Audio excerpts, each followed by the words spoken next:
राधे राधे भक्तों, वर्ष में एक बार आती है ये विशेष पांडव निर्जला एकादशी। ये ऐसी एकादशी है जो सबसे ज्यादा पुण्य देने वाली है। आइए जानते हैं इसका क्या विशेष महत्व है।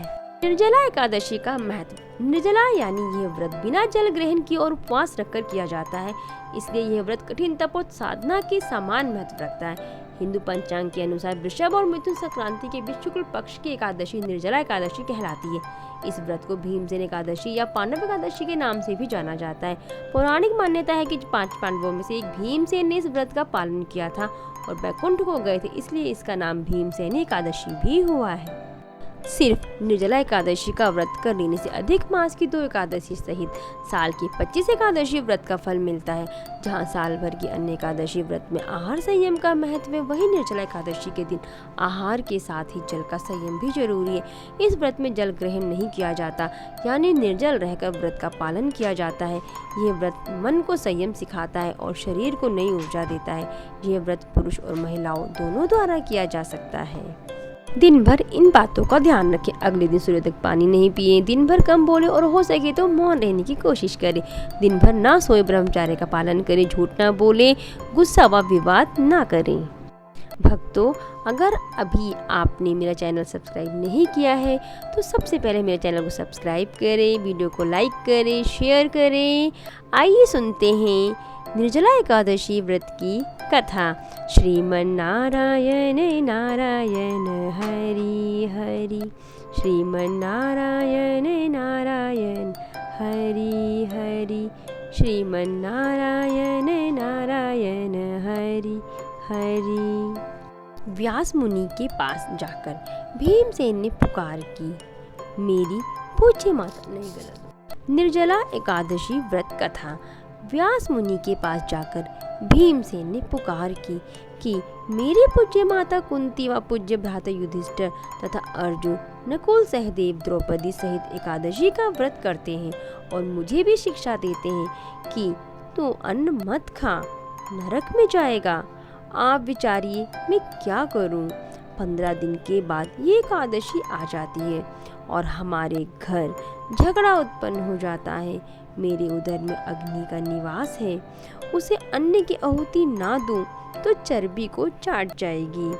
शरीर की रक्षा करना मनुष्य का परम धर्म है, अतः आप ऐसा उपाय बताइए जिससे सांप भी मर जाए और लाठी बिना टूटे, अर्थात ऐसा व्रत कहो जो वर्ष में एक दिन करना पड़े और मन की व्याधियों का विनाश करने वाला हो। 24 एकादशियों का फल उसके करने से मिल जाए और मुझे स्वर्ग में संबंधियों के साथ ले जाए।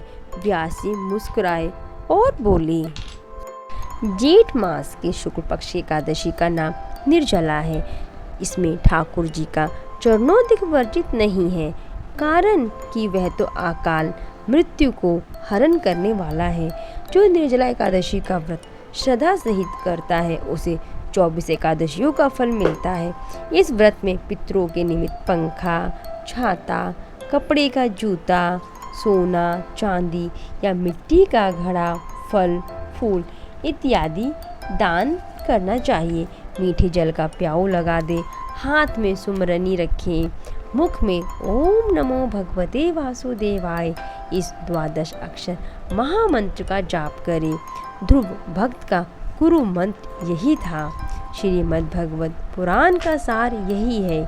यदि आप फलाहारी हो तो ध्रुव के प्रथम मास की तपस्या के तुल्य उसके एक एक दिन के फल के समान आपका फल हो जाएगा।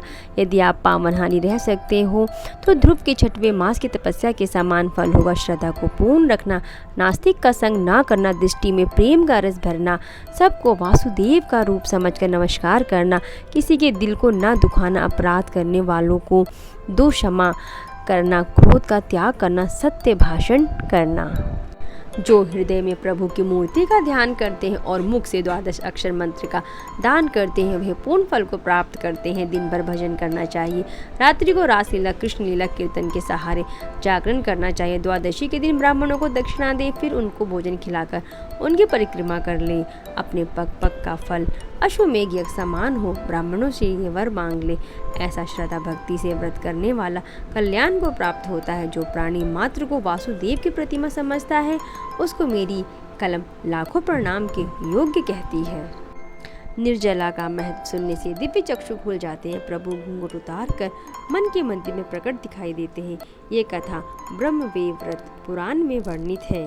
भक्तों, मेरे चैनल को लाइक करें, सब्सक्राइब करें और ज़्यादा से ज़्यादा लोगों को शेयर करें। राधे राधे, हरि बोल।